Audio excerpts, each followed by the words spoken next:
Book of world റെക്കോർഡ്സിൽ attempt ചെയ്യുന്നൊരു dance പെർഫോമൻസിൻ്റെ വേദിയിൽ വെച്ച് ജവഹർലാൽ നെഹ്റു ഇൻ്റർനാഷണൽ സ്റ്റേഡിയത്തിൽ വെച്ചാണ് ഈ അപകടം ഉണ്ടായിട്ടുള്ളത്. ഈ അപകടം വളരെ ഗുരുതരമായ 20 അടി പൊക്കത്തിൽ നിന്നാണ് MLA ശ്രീമതി ഉമാ തോമസ് വീണത്. പ്രധാനമായും ഹെഡ് ഇഞ്ചുറി ഉണ്ട്.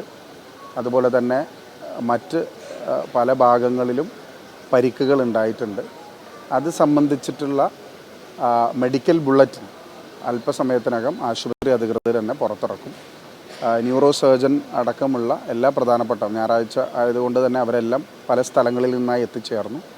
ഏറ്റവും വൈദഗ്ധ്യം നിറഞ്ഞ ചികിത്സയാണ് നൽകുന്നത്. CT സ്കാൻ എടുത്തു. അതിനെ തുടർന്നുള്ള ഒബ്സർവേഷൻസ് ഡോക്ടർമാർ ഞങ്ങളുടെ അടുത്ത് നേരിട്ട് വ്യക്തമാക്കിയിട്ടുണ്ട്. മെഡിക്കൽ കോളേജിൽ നിന്ന് കോട്ടയത്ത് നിന്ന് ഗവൺമെൻറ് തന്നെ ഒരു ടീമിനെ മന്ത്രിയുടെ നിർദ്ദേശാനുസരണം ഇങ്ങോട്ടേക്ക് അയക്കുന്നുണ്ട്. അതോടൊപ്പം തന്നെ 24 മണിക്കൂർ ഒബ്സർവേഷൻ വളരെ ക്രിട്ടിക്കലാണ്. കാരണം ബ്രെയിനിനെയും ലങ്ങിനെയും ഇത് ബാധിച്ചിട്ടുണ്ട് എന്നുള്ളത് കൊണ്ട് തന്നെ ബാക്കിയുള്ള ഫ്രാക്ചേഴ്സും ബാക്കിയുള്ള കാര്യങ്ങളൊന്നും ലൈഫ് ത്രെട്ടനിങ് അല്ല. പക്ഷേ 24 മണിക്കൂർ ഒബ്സർവേഷനിൽ ഇരുത്തേണ്ടത് വളരെ പ്രധാനപ്പെട്ട ഒന്നാണ്. അതിനു വേണ്ടിയിട്ടാണ് ഇപ്പോൾ ശ്രമം നടത്തിക്കൊണ്ടിരിക്കുന്നത്. ഇത് സംബന്ധിച്ചിട്ടുള്ള ഒരു സേഫ്റ്റി പ്രോട്ടോക്കോൾ കായികേതരമല്ലാത്ത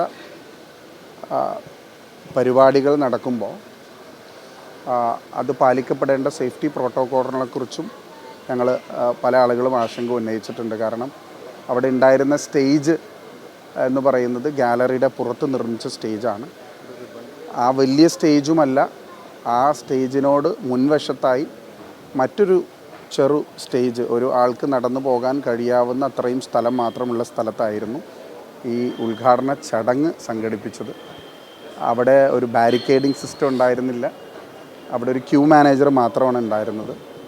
അപ്പോൾ അതിനെ സംബന്ധിച്ച് ഒരുപാട് ആശങ്കകളുണ്ട്. അതൊന്നും പറയേണ്ട സമയമല്ലെങ്കിൽ പോലും സേഫ്റ്റി പ്രോട്ടോക്കോൾസ് പരിപാടികൾ നടക്കുമ്പോൾ സ്വാഭാവികമായിട്ടും പാലിക്കപ്പെടേണ്ട സേഫ്റ്റി പ്രോട്ടോക്കോൾസ് പാലിച്ചിട്ടുണ്ടോ എന്നുള്ള പരിശോധന കൂടി നടത്തേണ്ട ഒരു സാഹചര്യം കൂടി നിലവിലുണ്ട്.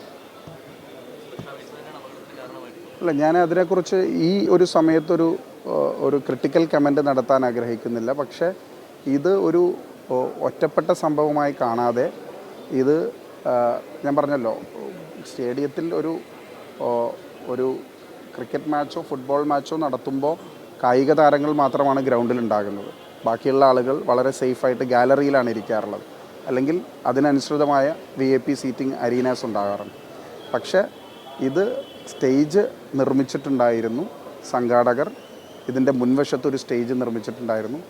ആ സ്റ്റേജിൻ്റെ മുൻവശത്ത് മറ്റൊരു സ്റ്റേജ് നിർമ്മിച്ചിട്ടുണ്ടായിരുന്നു. ഇതെല്ലാം വലിയ ഉയരങ്ങളിൽ നിൽക്കുന്ന സ്റ്റേജുകളായിരുന്നു. അതിനെ സംബന്ധിച്ചിട്ടുള്ള ബാരിക്കേഡിങ്ങോ വേണ്ട രീതിയിലുള്ള സേഫ്റ്റി പ്രോട്ടോക്കോൾസോ പാലിച്ചിട്ടുണ്ടോ എന്നുള്ളത് നമ്മൾ ഇനിയുള്ള സമയത്തെങ്കിലും ഗൗരവമായിട്ട് നോക്കേണ്ട ഒരു കാര്യമാണ്.